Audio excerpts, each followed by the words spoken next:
अस्सलामुअलैकुम dear students, उम्मीद करता हूँ आप सब खैरियत से होंगे। मैं लुकमान और आज हमारा जो नेक्स्ट टॉपिक है सिंपल पेंडुलम ग्रेड 10 का, वो है relation for time period and frequency.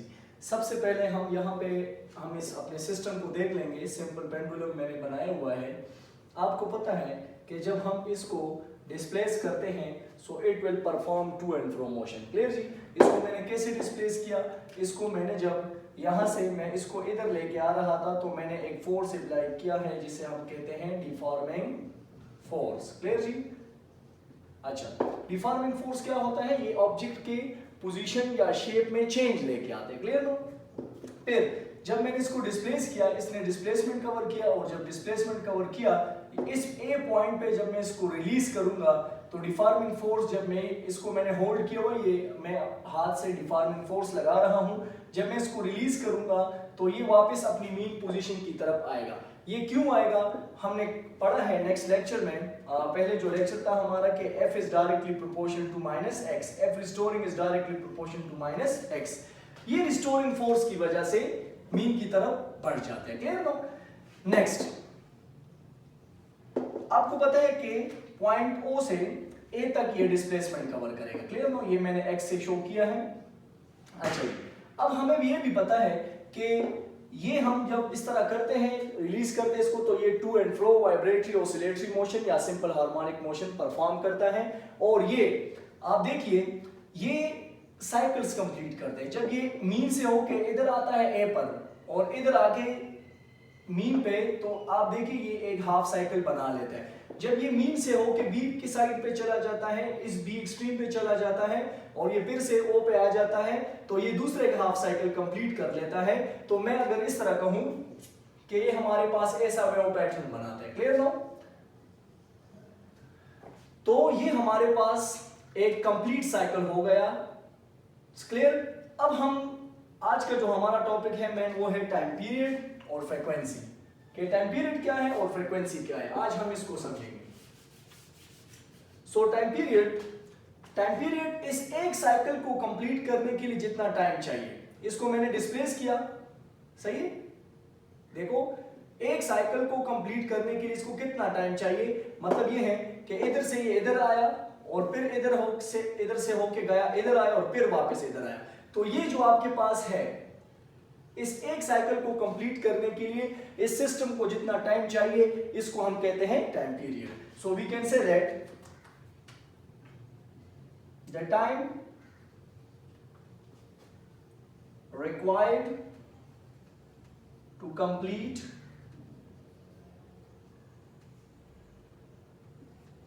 one cycle or vibration। और आपको पता है कि इसका SI unit time period, time का क्या होता है? सेकेंड होता है। क्लियर? अच्छा जी। फिर फ्रीक्वेंसी क्या है? फ्रीक्वेंसी ये है कि जब मैं इसको A तक डिस्प्लेस करूं और मैं टाइम को नोट करूं, मैं टाइम को देखूंगा ये कितने साइकिल्स कंप्लीट कर रहा है कितने टाइम में। मतलब ये है, मान लो इसने अभी तक 10 साइकिल्स कंप्लीट किए हैं, मतलब ये है कि the number of cycle divided by time, कि टोटल टाइम में इसने कितने साइकिल कंप्लीट किए। मान लो कि इसने यहां से ये 20 या 30 साइकिल्स कंप्लीट की हैं और वो हमारे पास इसने कंप्लीट की है कितने टाइम में? 10 सेकंड में। For example F is equal to n divide by t इसका फार्मूला आएगा। और मान लो कि इसने 30 साइकिल कंप्लीट की है फॉर एग्जांपल 10 सेकंड्स में, तो इसका जो फ्रीक्वेंसी आएगा वो क्या आएगा? 3 हर्ट्ज। Clear no? तो ये हमारे पास फ्रीक्वेंसी की डिफिनीशन है। सही है जी? यहां तक क्लियर है? तो इसके बाद हम ये भी पढ़ते हैं कि टाइम पीरियड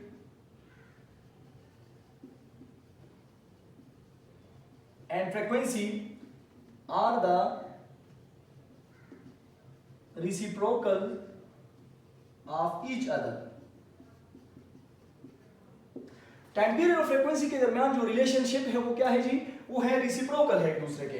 मान लो कि t is equal to 1/f है, तो आपके पास जो f होगा वो आएगा फिर 1/t के, 1/t। Clear no? तो ये हमारे पास relationship between the frequency and time period है। अब हम आगे जाके इसको मजीद डिस्क्राइब करते हैं और इसको हम जो है ना पेंडुलम के लिए हमारे पास कैसे हम जो है ना टाइम पीरियड को निकालेंगे, क्योंकि आपने पढ़ा है कि हमारे पास f रिस्टोरिंग था हमारे पास -mg(x/l). इसमें दो चीजें कांस्टेंट थी, g और l। इसमें हमने ये देखना है कि अब हम टाइम पीरियड मालूम करेंगे जबकि डिपेंड करता हो g पर और l पर डिपेंड करता हो। तो ये हम कैसे करेंगे, इसको हम आगे जाके सीखेंगे अभी। तो सबसे पहले हम इसको मिटा देते हैं।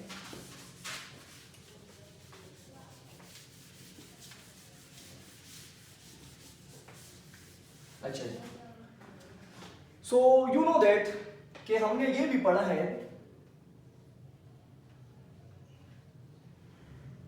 एज वी हैव, हमें ये पता है कि acceleration is equal to -k/-kx। Clear जी? और हमें ये भी पता है कि acceleration is equal to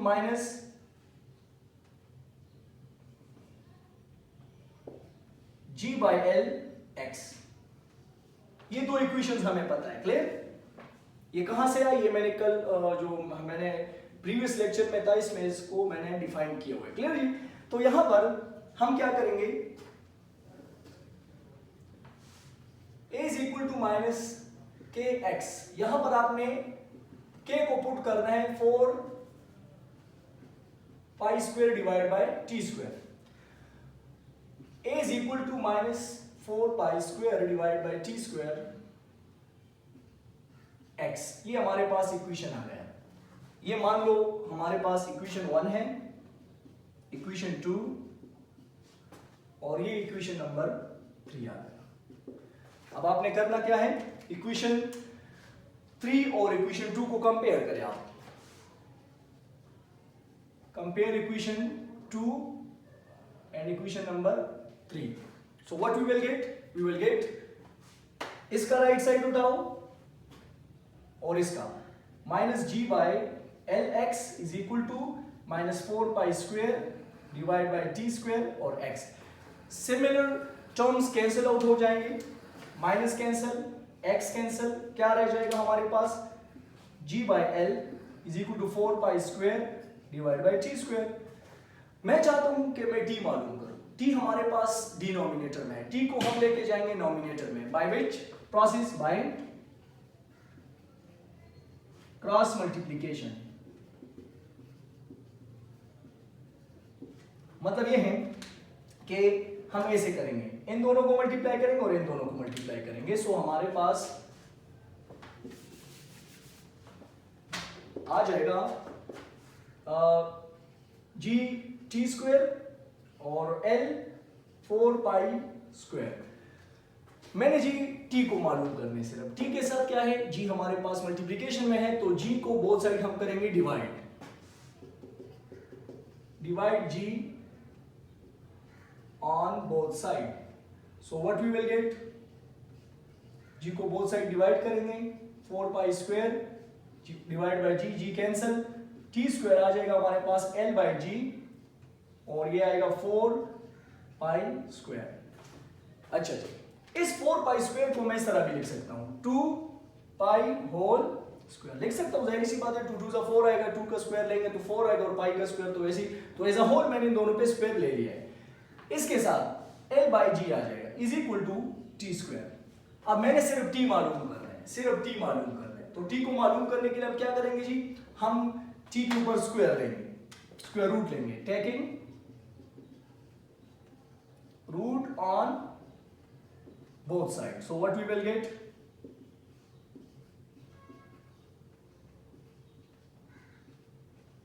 square root ले लिया मैंने, ये कैंसिल हो जाएगा, स्क्वायर रूट स्क्वायर के साथ कैंसिल होता है। t is equal to under the root 2π² whole square और इस पे मैंने अलग ले लिया स्क्वायर रूट, और L बाई जी का मैं अलग स्क्वायर रूट ले रहा हूं। क्लियर? तो ये इसके साथ cancel, t is equal to 2 pi under the root L by G. ये आपके पास रिलेशन आ गया है किसके लिए जी? टाइम पीरियड के लिए। ये रिलेशन हमारे पास टाइम पीरियड के लिए आ चुका है, t is equal to 2 pi under the root L by G. अब यू नो दैट फ्रीक्वेंसी को हम कैसे डिफाइन करेंगे? वी नो दैट के फ्रीक्वेंसी और टाइम पीरियड एक दूसरे के क्या है जी? रेसिप्रोकल है। तो रेसिप्रोकल है तो टाइम फ्रीक्वेंसी के लिए हम इक्वेशन इस तरह लिखेंगे कि f is equal to 1 by t। तो 1 तो हमारे पास आएगा ऊपर डिनोमिनेटर में, डिनोमिनेटर में आएगा 2 pi under the root L by G. अब आपने करना क्या है? आपने इसको क्या करना है जी? इसको एज इट इज छोड़ना है। मतलब ये है कि आपने f is equal to 1 by 2 pi, और ये वाला जो टर्म है L बाई जी, ये उल्टा हो जाएगा, g ऊपर चला जाएगा, L नीचे आ जाएगा, g डिवाइड बाय L। तो ये इक्वेशन नंबर क्या था हमारे पास? मान लो इसको हम इक्वेशन नंबर 4 कंसीडर करेंगे, और इसको आप लोग इक्वेशन नंबर 5 अपना मान लेंगे। तो इक्वेशन नंबर 4 और 5 को हम फ्रीक्वेंसी और टाइम पीरियड के लिए मालूम कर सकते हैं। अच्छा जी, इसमें कुछ एसएलओस की कंसेप्ट है, वो मैं आपको बताता चलूं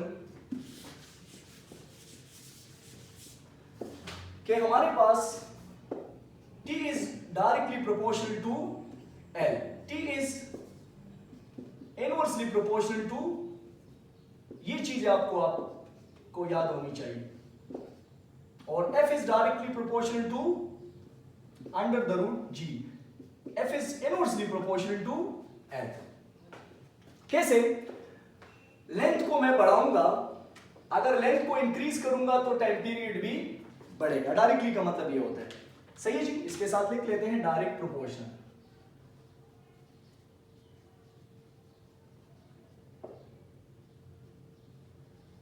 और इसके साथ इनवर्स या इनडायरेक्ट।